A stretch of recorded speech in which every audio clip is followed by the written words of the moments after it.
Te damos gracias, Señor, primero que nada, por este hermoso sábado que empezamos a vivir, Señor. Te damos gracias también, Señor, por tu paz. Padre Santo, que tú nos ayudes, que tú nos guíes, Señor, que tú nos des entendimiento, sabiduría e inteligencia, Señor, para aprender cada día más, Señor, de ti. También de las cosas que está enseñando en este momento nuestro hermano Dulce, Señor, que puedan quedar grabadas en nuestras mentes, Señor, y que es parte de la historia, Señor, de este mundo, Señor, y parte de la historia también, Señor, de lo que el Señor quiere que nosotros también aprendamos, Padre Santo. Bendice en esta mañana, perdón, esta tarde a todos los presentes, en el nombre de Tomás, Hijo Jesús. Amén. Amén.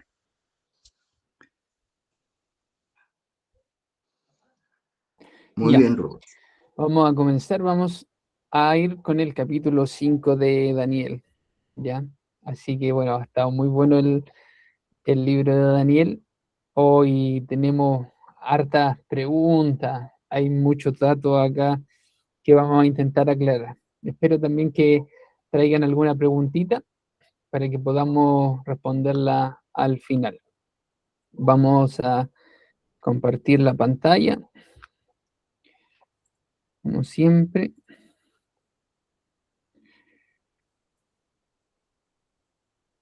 Esperar acá que se me pegó un poco mi computador.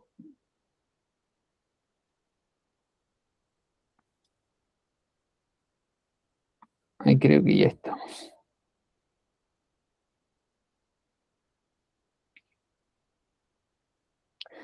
Ya. Muy bien. Se debería ver la pantalla. Vamos con el capítulo 5, ¿ya? El juicio de Babilonia, la noche que cambió la historia. Babilonia fue el reino más brillante, pero fue un reino bastante corto también, ¿ya? Fue muy efímero. Y vamos a ver hoy básicamente cómo cae Babilonia. El relato de la caída de Babilonia y bueno, de la ascensión y la caída de Babilonia están bien detallados en la Biblia, porque Daniel, que escribe el libro de Daniel, básicamente está vivo en ambos eventos, ¿ya? Como el reino de Babilonia fue bastante breve, lo abarca la vida de Daniel. Entonces él lo relata con mayor detalle. Lo primero que quiero mencionar es que veamos esta diapositiva para ubicarnos en qué momento de la historia estamos. Esta diapositiva ya la habíamos visto la sesión pasada, el viernes pasado, pero la vamos a recordar. Tenemos que Nabopolassar es el que comienza a iniciar este imperio neobabilónico. Le llaman como el nuevo imperio babilónico porque antes ya Babilonia se había erigido entre sí como un mini imperio, ¿ya?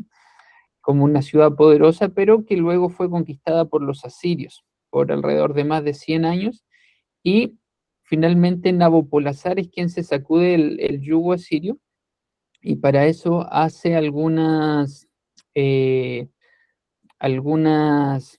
se me fue la palabra, pero alianzas, ¿ya?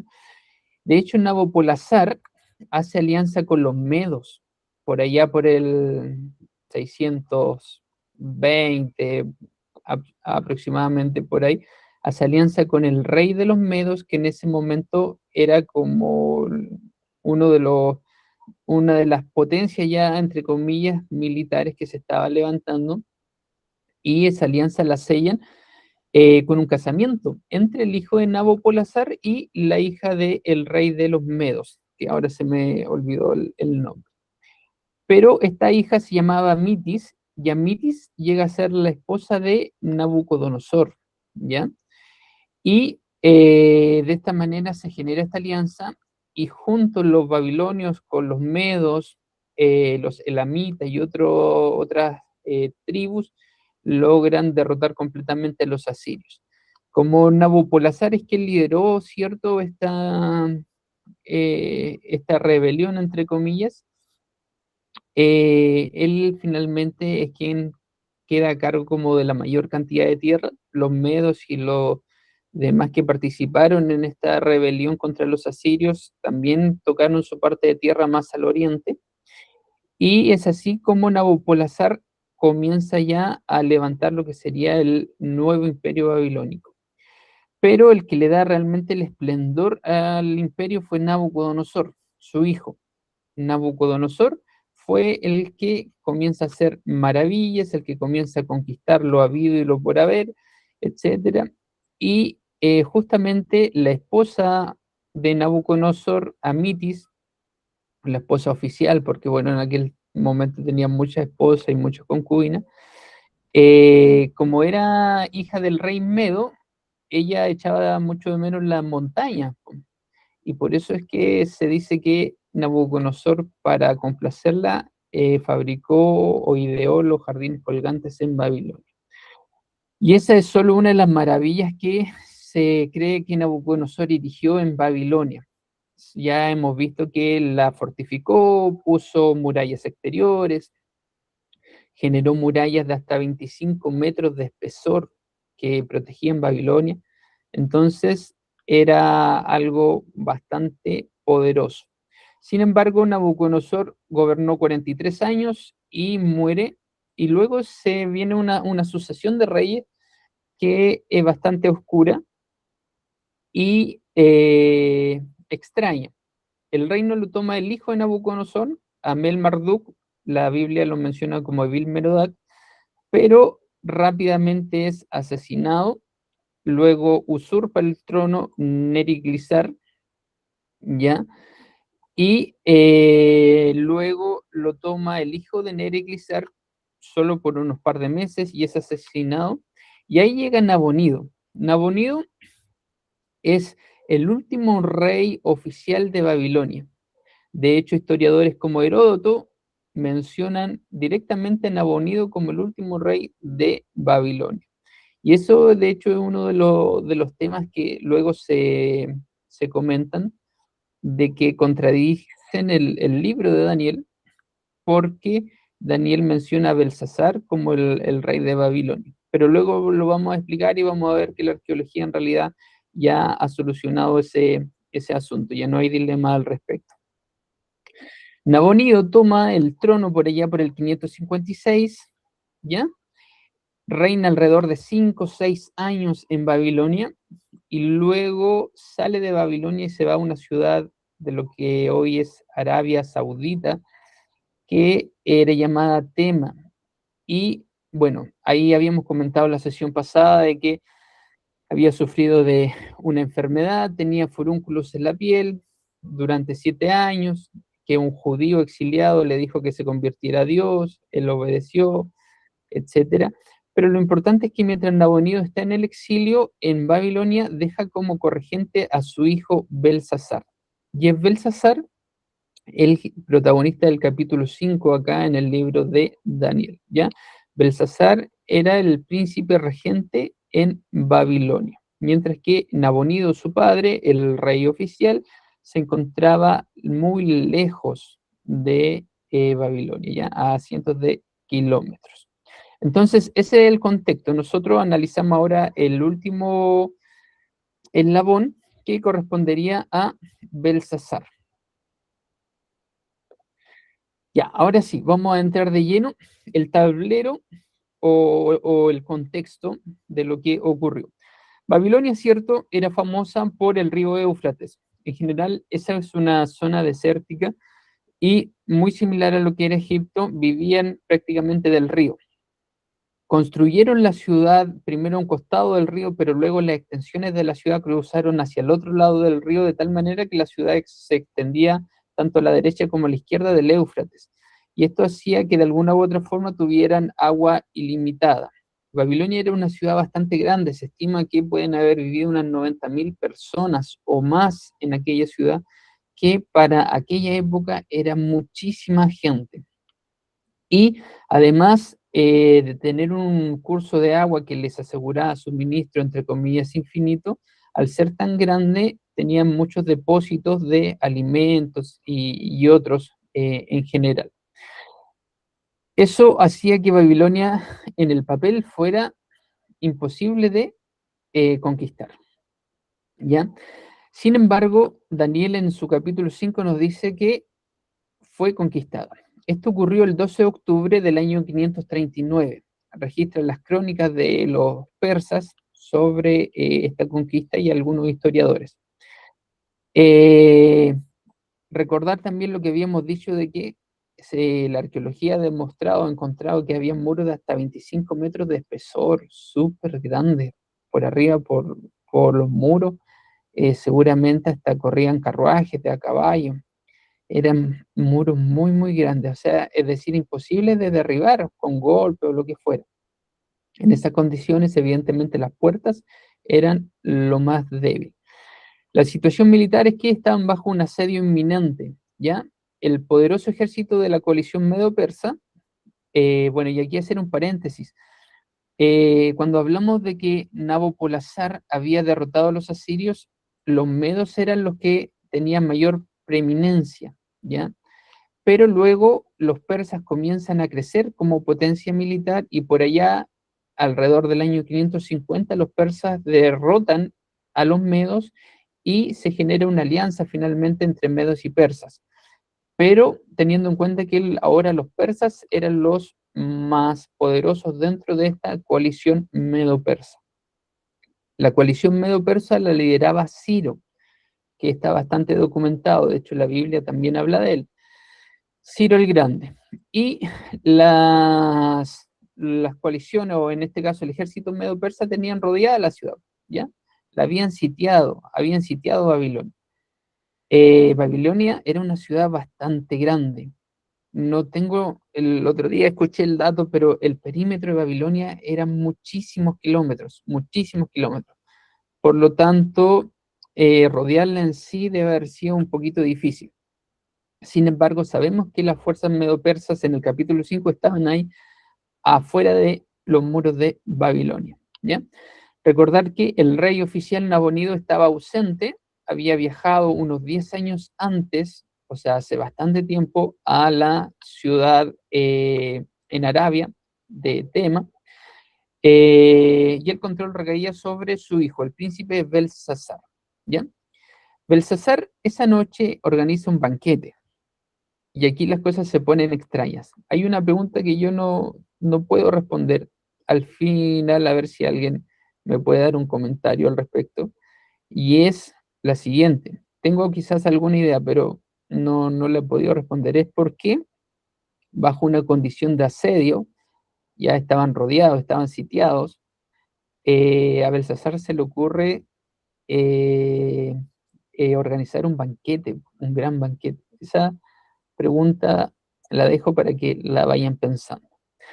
Uno de los teólogos, creo que es Alomía, dice, no sé si Alomía o Ducán, ya no me recuerdo, dice que fue un banquete de requiem, es decir, como un banquete fúnebre. Lo que básicamente ellos estaban celebrando era su muerte. Porque esa misma noche Babilonia cayó de manera muy rápida. Ya, vamos a ver qué fue lo que pasó. Belsasar estaba en su palacio, ¿cierto? Afuera estaban los persas, estaban rodeados, pero a Belsasar se le ocurre la genial idea de generar un banquete. Invita a 1000 de sus príncipes. Yo me preguntaba, ¿por qué 1000? Bueno, no se sabe en realidad por qué 1000 de los príncipes. En realidad, al decir príncipes se refiere a aristócratas, personas importantes. Pero en la antigüedad, estuve averiguando y en la antigüedad estas reuniones eran comunes. De hecho, hay otros reyes que registran asistencias de 15.000 y hasta 65.000 de un rey asirio, 65.000 personas en un banquete. O sea, era bastante común hacer banquetes tan grandes. Belsasar invita a 5.000 de sus príncipes y dice que bebieron vino y alabaron a los dioses de oro y plata, de bronce, de hierro, de madera y de piedra, ¿ya? Pero el problema más grave de Belsasar es que mientras estaban haciendo esto, mandó a buscar los vasos, ¿ya? Y los utensilios sagrados del templo de Jerusalén. Nabucodonosor, en el año 605, comenzó el sitio de Jerusalén, la primera invasión, y en estas invasiones Nabucodonosor se había llevado todos los objetos valiosos del templo a Babilonia. Ellos, por cultura tenían el ideal de que cuando conquistaban una nación, para que el sometimiento fuera total, se llevaban al dios de esa nación a su lugar, ¿ya? Pero resulta que los hebreos no tenían un dios en ídolo, entonces lo que hizo Nabucodonosor dijo, ya está bien, tomen las cosas del templo, los vasos y todo lo que a ellos les dan valor, y eso se lo llevaron a Babilonia. Eso representaba en sí como el sometimiento del dios hebreo. Y al parecer Nabucodonosor fue respetuoso con estos utensilios, los guardó de una manera correcta y se mantuvieron ahí hasta que Belsasar manda a buscarlos.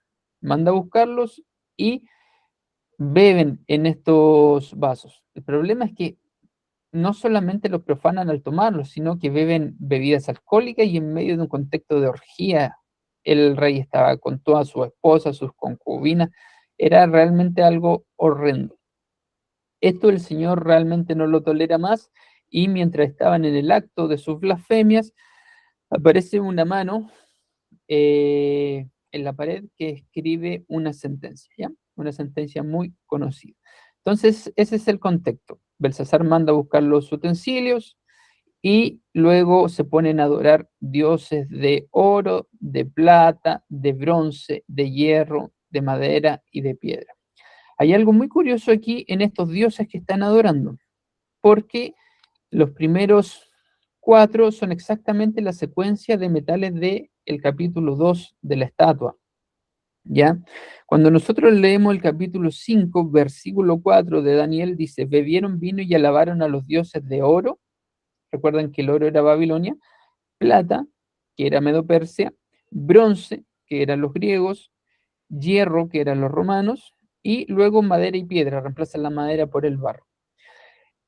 De alguna u otra forma, al parecer Belsasar, que estaba en conocimiento de lo que había pasado antes, estaba como desafiando o ultrajando o desvalorando las profecías que Daniel le había dado a su padre Nabucodonosor, se estaba burlando de ellas.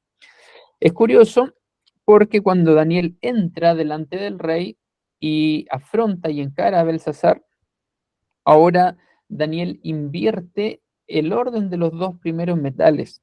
En el versículo 23 del capítulo 5, Daniel dice, además de esta alabanza a dioses de plata y oro. Antes era oro y plata y ahora dice plata y oro. En realidad Daniel ya sabía perfectamente lo que estaba pasando y él tenía muy claro que ya efectivamente la plata había tomado el control del mundo, es decir, los medo-persas. ¿Ya? Hay un tema aquí que vamos a mencionar. Yo ya he mencionado, valga la redundancia, en las sesiones anteriores que el libro de Daniel ha sido uno de los libros de mayor debate. Ha sido uno de los libros de la Biblia que se ha intentado enterrar o mitificar, ¿ya? Y es porque, claro, las profecías de Daniel acertan, pero de una manera increíble en el futuro.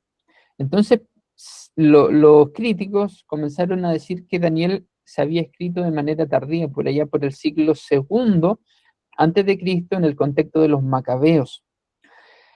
Y una de estas razones es que Belsasar no aparecía en la historia. El rey Belsasar que menciona Daniel en el capítulo 5 no aparecía en la historia.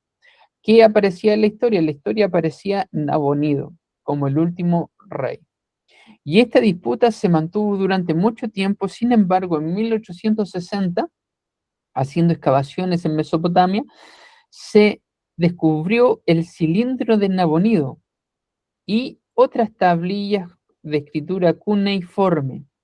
Y acá se menciona, pero así, textual, en este cilindro que Nabonido llama Belsasar, mi hijo primogénito. Al fin, la historia, allá en el 1860 y posterior, cuando se estudiaron todos estos registros, confirmó efectivamente que Nabonido tenía un hijo y que se llamaba Belsasar y que era su primogénito, ¿ya? Pero no solo eso, el cilindro de Nabonido especifica también que Nabonido abandonó Babilonia muchos años antes y que habitaba en Arabia, ¿ya? Por lo tanto, en Babilonia sí o sí tendría que haber quedado un rey corregente, Y cuando leemos lo que promete Belsasar, al que le interprete la escritura en la pared, Belsasar promete el tercer lugar en el reino. Hasta ese momento no tenía sentido, pero con todos estos hallazgos arqueológicos, el rompecabezas se arma por completo, porque al ser Nabonido el rey oficial, en realidad el segundo lugar del reino lo ocupaba Belsasar. No podía ofrecer el segundo lugar así como Faraón se lo ofreció a José, sino que lo único que estaba a su alcance era ofrecer el tercer lugar del reino, ¿ya? Entonces la arqueología ha demostrado que Belsasar efectivamente existió y también ha demostrado la razón por la cual Belsasar estaba en Babilonia y Nabonido estaba afuera. Así que eso ya está totalmente comprobado, está zanjado, no hay ahora disputas al respecto, ¿ya? Y esto además es curioso porque apunta de una manera muy especial la exactitud con la que escribe Daniel, ¿ya? Porque si Belsasar no aparecía en los registros históricos, uno podría decir, ¿cómo se lo inventó Daniel? ¿Cómo se le ocurrió inventarse un nombre que no aparece por ningún registro histórico?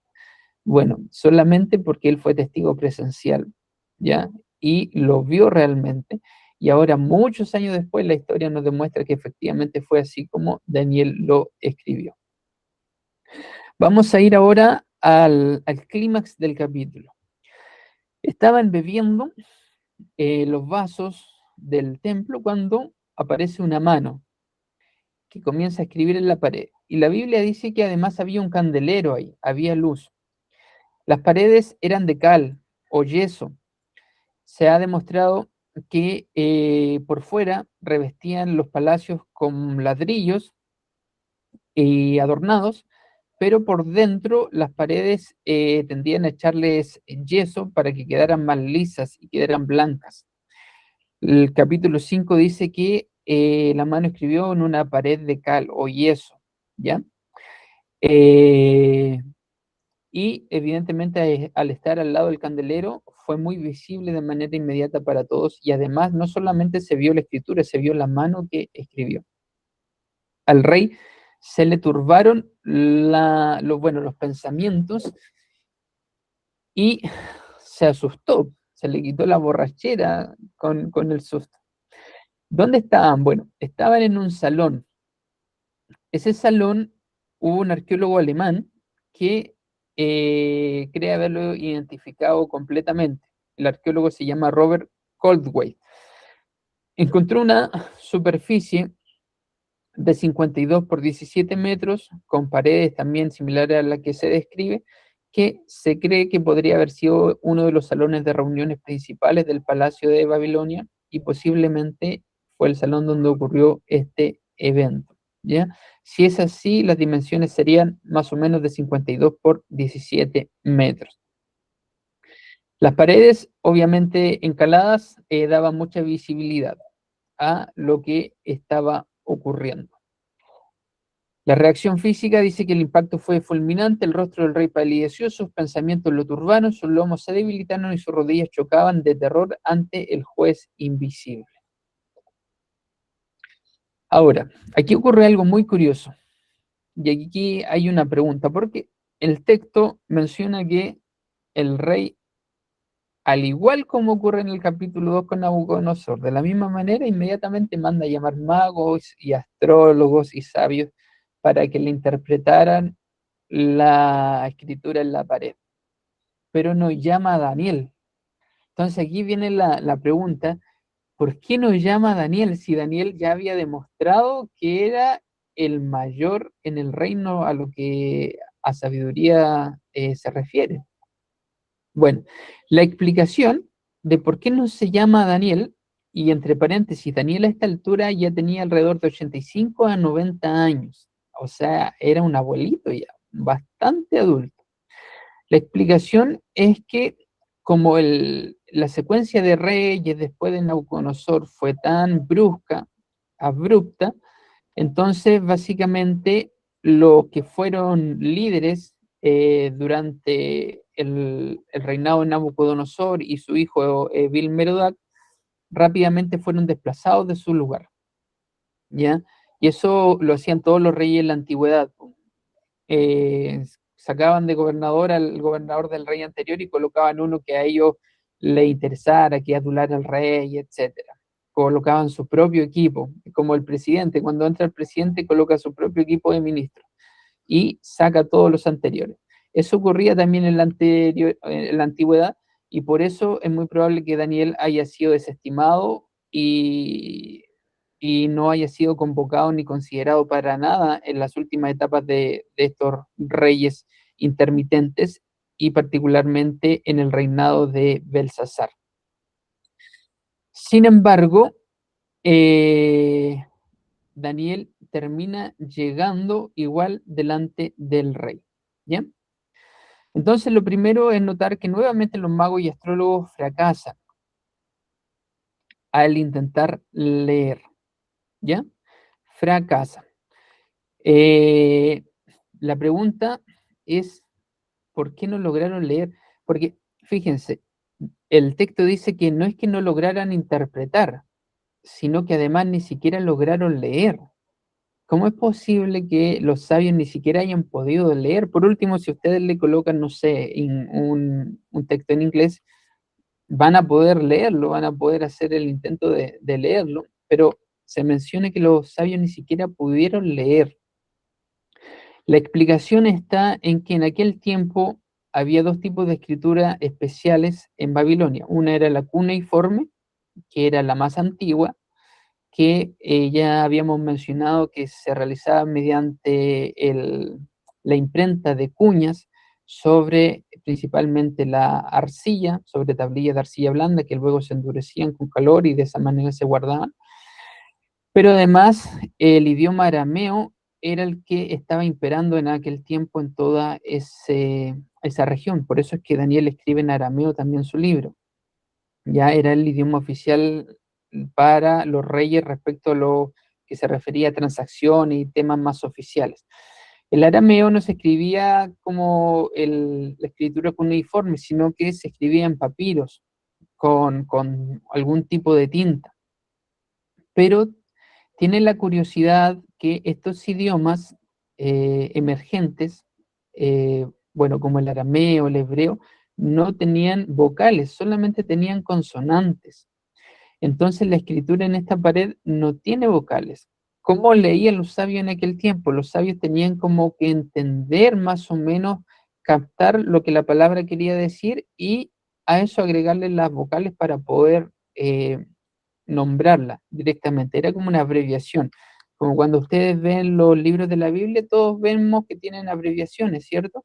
Y uno inmediatamente sabe con la abreviación a qué libro se refiere. Pero es porque tenemos un conocimiento previo. Entonces la escritura, al no tener vocales, necesitaba de un poco de conocimiento de los sabios que no tenían, y además estaban tan turbados que con el nerviosismo y la situación menos podían interpretar. Pero no solamente eso, sino que al ser escrita en la pared, lo más probable es que toda esta secuencia que el Señor, nuestro Dios, escribe en la pared, Mene, Mene, Tekel, Uparsin, haya estado de manera continua, sin espacios, o sea, como una sola línea, lo que hacía aún más difícil el poder leerlo. Y además vamos a ver que luego el significado también es bastante difícil. Entonces, en ese contexto es que nadie puede hacer nada, y aquí viene otro tema muy curioso del capítulo 5, y es que entra la reina. Entra la reina y le menciona que había un hombre muy, muy sabio en tiempo de su padre Nabucodonosor. Entonces, la primera pregunta es, ¿quién era esta reina, la que entra? ¿Cuál era la identidad? ¿Ya? Los teólogos coinciden en que no era la esposa de Belsasar, por dos razones fundamentales. En primer lugar, porque las esposas de Belsasar y las concubinas estaban participando del banquete, de la orgía, estaban ebrias, etc. Y el texto menciona claramente que esta reina viene del exterior, o sea, al oír los gritos y todo el problema generado, esta reina va a ver qué pasaba, y cuando le cuentan lo que está pasando, entonces se acerca al rey y le dice, no se turbe, oh rey, tu padre constituyó a Daniel jefe sobre todos los magos porque era muy inteligente, llámalo a él, y él, que tiene el espíritu de los dioses, te va a poder dar la interpretación. Entonces, por ese sentido, no era esposa de Belsasar, ¿ya? Porque estaba ajena a todo este banquete, pero obviamente tampoco era esposa de Belsasar porque conocía de manera muy cercana la historia pasada de Daniel, es decir, tiene que haber sido una mujer de mayor edad, ¿ya? Ella recordaba el precedente histórico, habla de un hombre en quien mora el espíritu de los dioses, que tenía inteligencia sin igual, etc. Y con esto, el rey Belsasar manda llamar a Daniel, a quien de manera intencional lo había mandado como al baúl, lo había guardado, y ahora lo manda a llamar. Belsasar conocía a Daniel. De hecho, el mismo texto, el versículo 16, Belsasar le dice a Daniel, yo pues he oído de ti que puedes interpretar y resolver dificultades. Belsasar conocía a Daniel, pero ya era un anciano, lo había tirado allá a la basura. Ahora, cerrando este tema de la reina, ¿quién era la reina? Que fue a hablarle a Belsasar de que existía un joven, o bueno, un anciano ya a esta altura, un hebreo, que podía interpretar este tipo de cosas. Hay dos posibilidades, o era la esposa de Nabonido, hija de Nabucodonosor, o era la misma viuda de Nabucodonosor, ¿ya? Amitis, porque no sé si se recuerda de la sesión pasada, estudiamos que posiblemente Nabucodonosor murió como a los 104 años de edad, muy viejito, pero debe haber sido un hecho de que al comenzar a reinar, como alrededor de los 60 años, la esposa que se le asignó debe haber sido muy jovencita, ¿ya? La esposa hija del rey Medo debe haber sido una chiquillita, ¿no? Entonces, en este intervalo de tiempo, ella debe haber estado viva. Entonces, esta reina pudo haber sido la viuda de Nabucodonosor o una de las hijas de Nabucodonosor que se casó con Nabonido. Y mientras Nabonido abandonó Babilonia, la reina siguió pernoctando ahí en Babilonia. Así que ese es el dilema de la reina. Había otra pregunta que quería mencionar, pero ahora mismo se me fue. Apenas la recuerde, la voy a traer a colación. Ya, vamos, avancemos. Se manda a llamar a Daniel. Daniel a esa altura debe haber tenido entre 85 y 90 años. Ya Daniel, bueno, sabía de inmediato, conocía claramente que Babilonia estaba perdido al ver a los persas rodeando la ciudad, porque todos sabían que la ciudad estaba rodeada. Daniel ya entendía perfectamente que era cosa de tiempo que Babilonia desapareciera. Mientras Belsasar seguía siendo arrogante y pensaban que era indestructible la ciudad, Daniel tenía muy claro de que ya ese reino iba a desaparecer. Y cuando el rey le ofrece nuevamente muchas cosas maravillosas a Daniel, si le interpreta el enigma, le ofrece vestirlo de púrpura, le ofrece el tercer lugar en el reino, etc.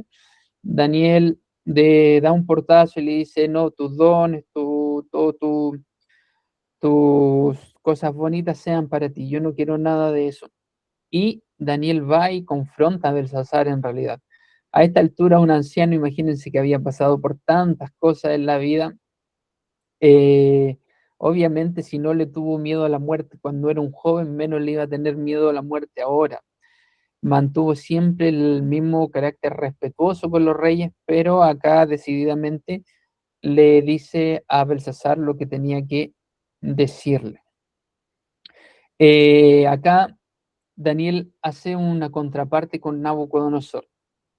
Lo que Daniel le dice básicamente es, tú sabes lo que le pasó a Nabucodonosor, tú sabes que él era soberbio, tú sabes que el Señor lo humilló y tuvo que pasar 7 años como un animal en el campo, pero él finalmente se arrepintió y Dios lo salvó. Y tú, sabiendo todas estas cosas, no has sido capaz de humillarte y respetar al Dios verdadero. Entonces, si bien Nabucodonosor era un tirano, él lo hacía más que nada por ignorancia, ¿ya? y al momento de sufrir la disciplina divina fue purificado, se humilló y reconoció la soberanía del Dios Altísimo. Mientras tanto, Belsasar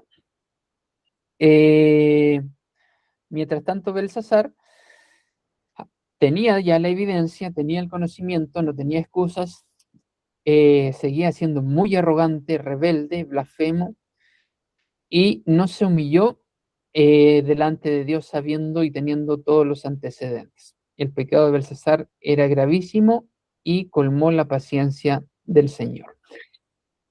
¿Qué fue lo que se escribió en la pared? Términos que funcionaban en el mercado como unidades de peso e intercambio comercial. Los términos son mene, mene, tekel, uparsin. Pérez es el singular de la palabra uparsin, que significa dividido, ¿ya? Por eso es que en el texto primero dice mene, mene, tekel, uparsin, pero luego cuando Daniel da la interpretación, en vez de decir uparsin, dice Pérez.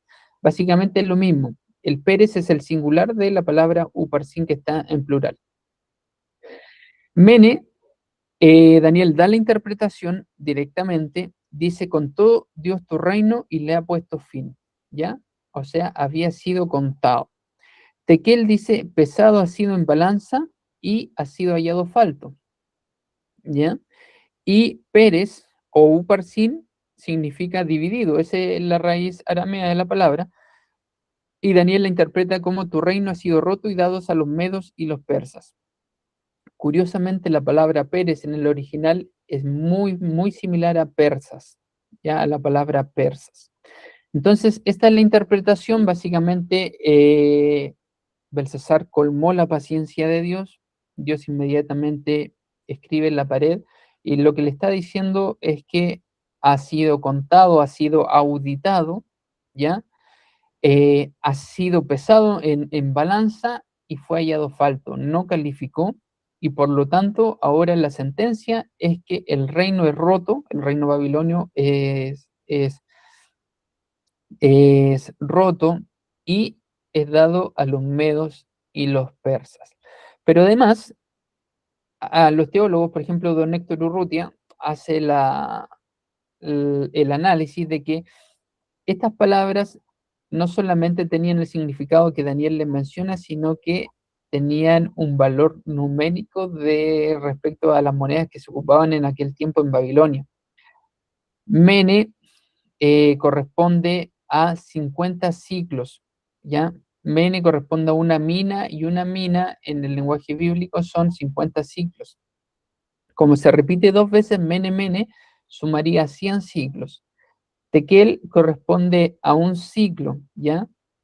Y Pérez u uparsin corresponde a media mina, es decir, unos 25 ciclos. Si uno suma, mene, mene serían 50 más 50, 100. Le sumamos el ciclo de Tekel, serían 101, y si luego le suman los 25 ciclos de la palabra uparsin, daría 126 ciclos. Uno dice: ¿pero qué tiene que ver eso? Bueno, don Héctor Urrutia hace la aclaración de que 126, si uno le agrega un 0 al final, da 1260, una de las profecías de tiempo que Daniel trata en su libro.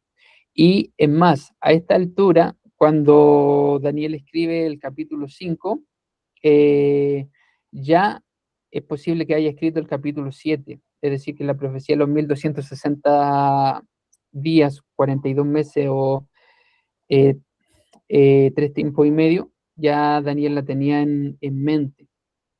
Entonces, básicamente, estaba haciendo una referencia al periodo profético, dando a entender que la caída de Babilonia en aquel tiempo era como un tipo de la caída real de la Babilonia espiritual en el fin del tiempo. Ese es un detalle que mencionan los teólogos.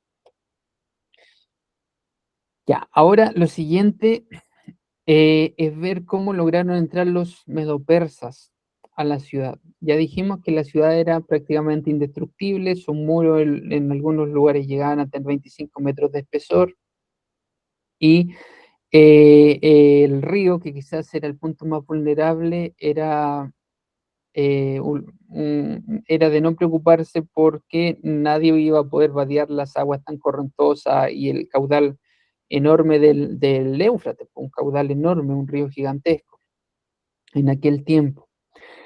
Sin embargo, Daniel dice que esa misma noche fue muerto Belsasar, ¿ya? Rey de los caldeos, y Darío de Media tomó el reino. De esa manera se termina el fin de la cabeza de oro. Entonces, los medo persas estaban alrededor de la ciudad, ya lo vimos, los babilonios lo sabían, obviamente, porque nadie se llega a instalar alrededor de una ciudad de un día para otro o de sorpresa. Esto ya venía decayendo. Yo me preguntaba y decía, ¿cómo es el contexto un poco que explica el sitio de Babilonia por los medos y los persas? Bueno, hay algunos registros que tienden a inferir que Nabonido, que estaba, recuerden, en el exterior, cuando Babilonia comienza a caer, regresa, ¿ya? Y el ejército babilonio se divide en dos divisiones. Una división es comandada por Nabonido y la otra división es comandada por Belsasar.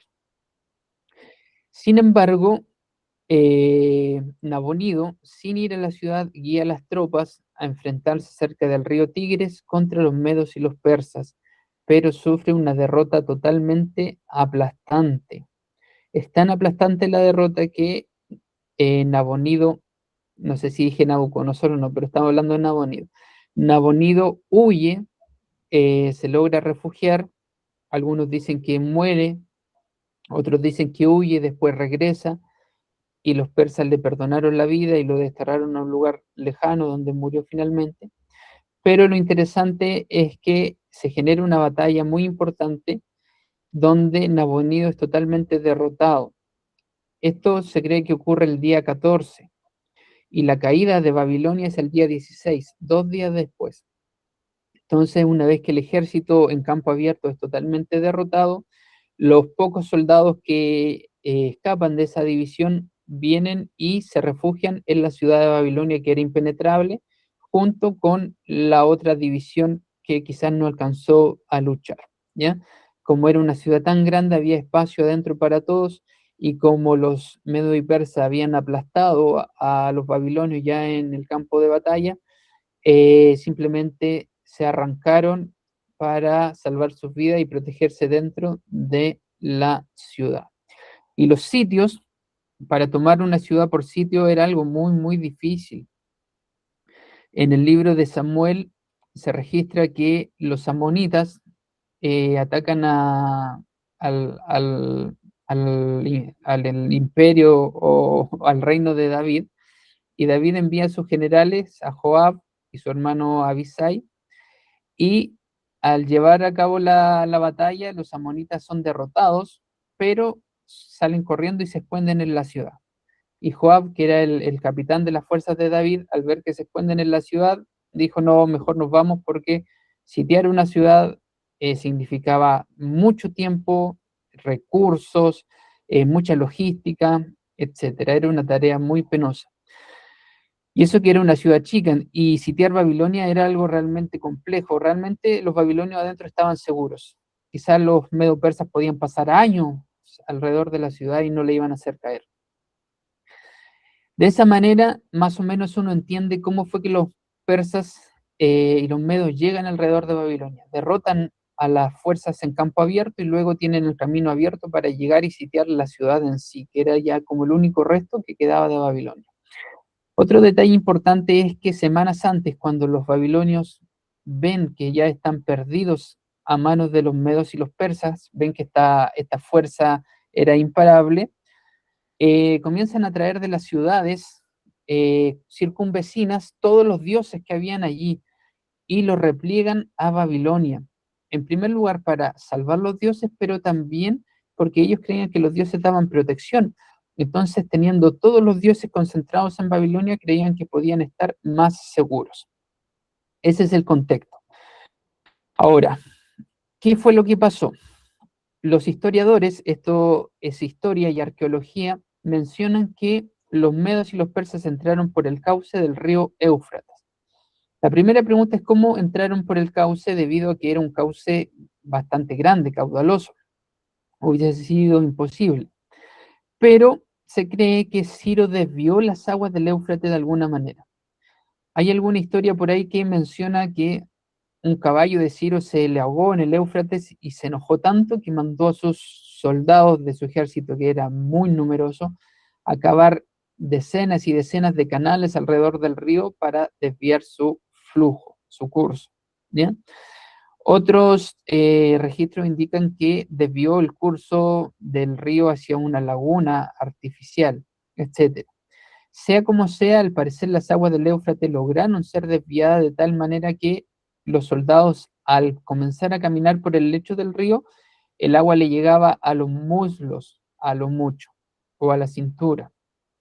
Con esto en mente, comenzaron a entrar por el lecho del río y entrar al interior de la ciudad de Babilonia. Pero había un problema mucho más grande, y es que los babilonios no eran tontos tampoco, y aunque uno entrara al río, aunque uno entrara adentro de Babilonia por el río, no tenía cómo ingresar a la ciudad, porque para entrar del río a la ciudad, para ambos lados, ya sea para la derecha o para la izquierda, tenían que abrirse puertas grandes de bronce. Sin embargo, esa noche, de una manera inexplicable, estas puertas no tenían protección, no tenían guardia, y es más, se cree que hasta podrían haber estado abiertas. Entonces, los medos y los persas logran primero desviar el curso del agua, ingresan por el lecho del río y luego van y entran por las puertas, estas puertas de bronce que daban del río a la ciudad, y con eso, evidentemente, entrando unos pocos, seguramente fueron y abrieron las puertas principales y ahí entró el grueso del ejército, de tal manera que la toma de Babilonia fue sumamente rápida, fue muy rápida, no se necesitó de un sitio, un asedio demasiado largo, sino que fue tan rápida y tan abrupta que de hecho murió muy poca gente. ¿Ya? En realidad, acá se dice que la ciudad cayó casi sin derramar sangre. Murieron muy pocos. Belsasar fue uno de los que murió, menciona la Biblia. La misma noche fue muerto Belsasar. ¿Ya? Se termina ahí la historia de Belsasar. Sin embargo, los medos y persas tenían la cultura de ser amigables con los reyes conquistados, y bueno, a Belsasar le quitan la vida, quizás por su arrogancia, etcétera, y más que nada porque Dios le tenía la sentencia. Pero por eso también se cree que a Nabonido le perdonaron la vida y lo dejaron vivir en algún otro lugar. Ya. Y finalmente queda el enigma de Darío el Medo, que lo voy a dejar para la próxima sesión porque ya nos alargamos bastante, porque el capítulo 5 termina diciendo que la misma noche fue muerto Belsasar, rey de los caldeos, y Darío de Media, cuando tenía 62 años, tomó el reino. ¿Ya? Entonces la conclusión es que Dios siempre tiene el control, que nada se le escapa, y que definitivamente todos, sin importar lo poderoso que sean los seres humanos, son absolutamente polvo a los pies del Señor. ¿Ya? Con eso estaríamos terminando para no hacerlo demasiado largo y dar espacio a las preguntas. Creo que algunos datos se me fueron, así que seguramente por ahí puede salir alguna pregunta al respecto. ¿Qué dudas tienen respecto del capítulo 5?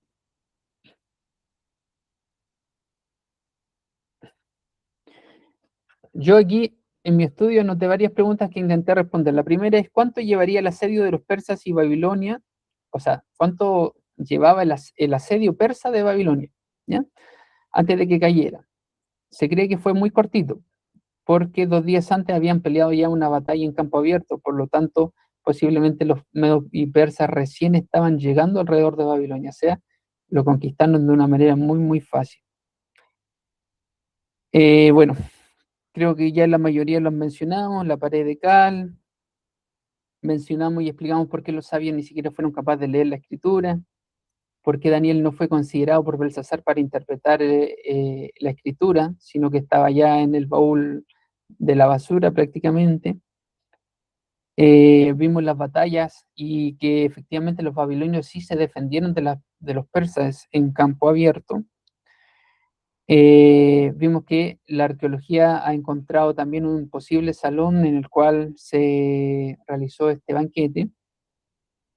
Y vimos que la razón por qué se le denomina padre a Nabucodonosor de Belsasar. De hecho, a Belsasar en el capítulo se le denomina hijo también de Nabucodonosor, cuando en realidad la historia dice claramente que Belsasar era hijo de Nabonido y no de Nabucodonosor, ¿ya?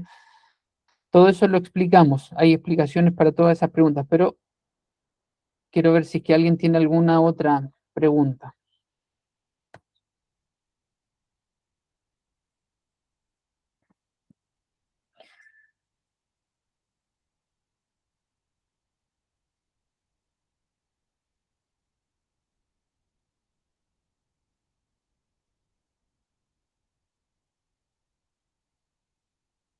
Sabemos que Daniel ya era abuelito, por lo tanto, el capítulo 6 de Daniel, cuando lo echan al foso de los leones ahí con los compañeros que tengo por allá atrás, Daniel ya era realmente un abuelito también, muy abuelito. No, no tenía miedo menos de morir. Lo que me faltó mencionar fue que en el contexto de la toma de Babilonia, yo les mencioné que los medos y persas entraron por el cauce del río, pero luego para entrar del río a la ciudad tenían que pasar por puertas de bronce gigantescas. Y esas puertas estaban desprotegidas en primer lugar, pero además pudieron haber estado abiertas. Y el libro de Isaías, el profeta Isaías, unos 150 años antes de que esto ocurriera, escribió que Dios abriría el camino para Ciro, ya para que libertara a su pueblo y que abriría barrotes de bronce. Es una profecía que se cumplió de manera literal con la invasión medo-persa a Babilonia. Así que eso, no sé si tienen preguntas.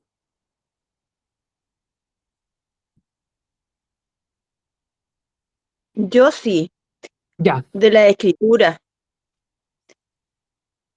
¿cuál es la pregunta? Porque los que no pudieron leer la escritura, Daniel tampoco pudo leer la escritura. ¿Y qué escritura eran? Ya, las letras son de arameo, ¿ya? Pero el arameo no tenía vocales, por lo tanto eran solo consonantes. Y además se cree que ni siquiera estaban separadas por espacios, sino que era una línea continua. Los sabios no lograron leerlo porque para poder leer el idioma sin vocales era necesario tener una idea más o menos de lo que estaba diciendo la escritura, ¿ya? Y yo les di el ejemplo con, en sus Biblias, si ven el índice, que justo ahora no encuentro mi índice, pero todas las Biblias en el índice tienen abreviaturas de los libros. Por ejemplo, Génesis se abrevia G y N, ¿ya? Éxodo se abrevia E y X. Levítico se abrevia L y V. Cuando ustedes leen L y V y saben que es un libro de la Biblia, es fácil entender que se refiere al Levítico.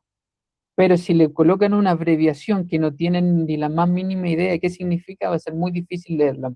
Esa es una de las razones por la cual los sabios no pudieron ni siquiera leer la escritura. Por el contrario, Daniel ya sabía perfectamente lo que estaba pasando antes de ser llamado al banquete. Él, al ver que los medo persas llegaron y sitiaron la ciudad, Daniel estaba esperando simplemente que Babilonia cayera. Es posible que Dios incluso con anterioridad le haya mostrado el sueño también, o sea, la escritura, en sueños, etcétera. Y al llegar Daniel delante del rey, ya tenía todo muy, muy claro, muy claro. En el capítulo 2, Daniel, si se recuerdan, se va a orar. Ora, y el Señor le revela el sueño en la noche, ¿ya? Y luego el siguiente día va y se presenta ante Nabucodonosor.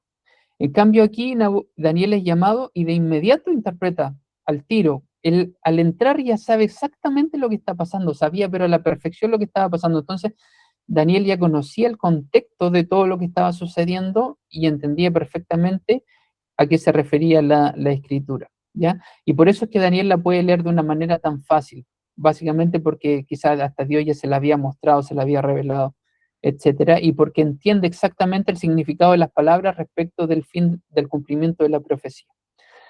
Así que por esa razón Daniel sí puede leerlo y lo hace de manera muy fácil y de manera rápida, pero los sabios y astrólogos no pudieron leer esta escritura. Además, es posible que los sabios y astrólogos también hayan estado en el banquete, estaban muchos ebrios también, es posible, ¿ya? Entonces hay que considerar también todas esas aristas.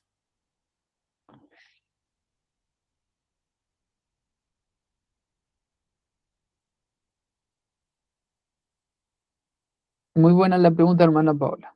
¿Tiene alguna otra?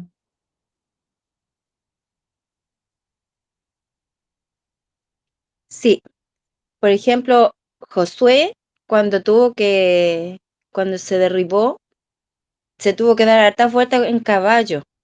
Es similar a lo de Daniel, me parece, ¿o no? En el caso de Josué no, porque ellos marcharon, dieron 7 vueltas a la ciudad y el séptimo día dieron 7 vueltas de nuevo, pero fue Dios quien hizo caer las murallas de Jericó, ¿ya? Las hizo caer, las derrumbó y de esa manera los soldados de Jericó, que ya estaban muertos de miedo antes, al ver caer las murallas, yo creo que ellos mismos se quitaron la vida. Los hebreos ahí poco tuvieron que hacer.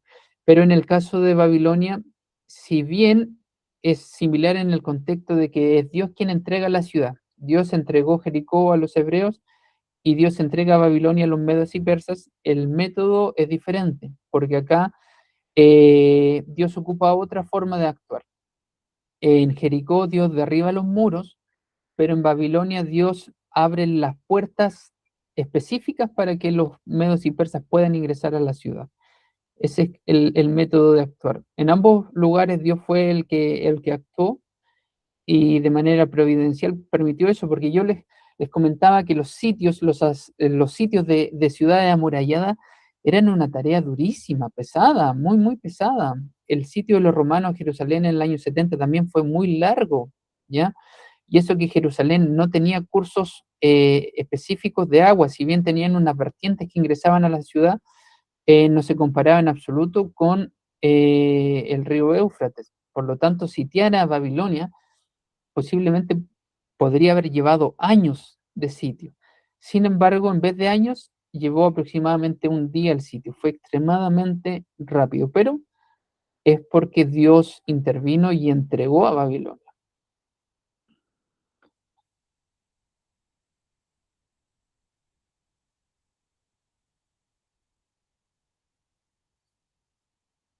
Muy buena la pregunta también, me gustó.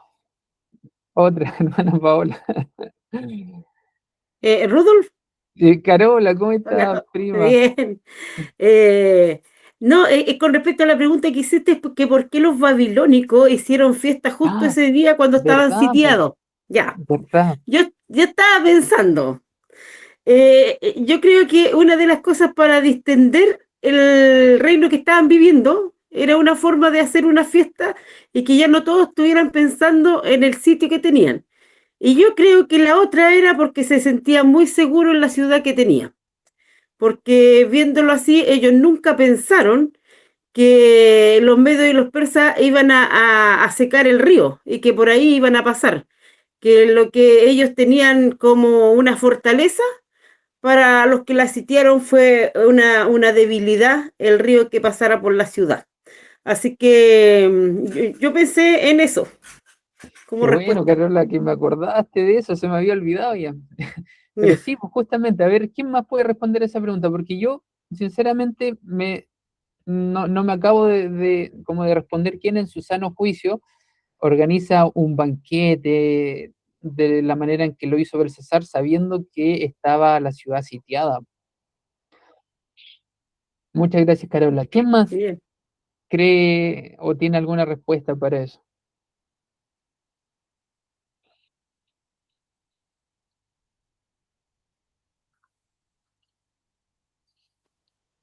Hola, Hola, hola, hermanita Edith.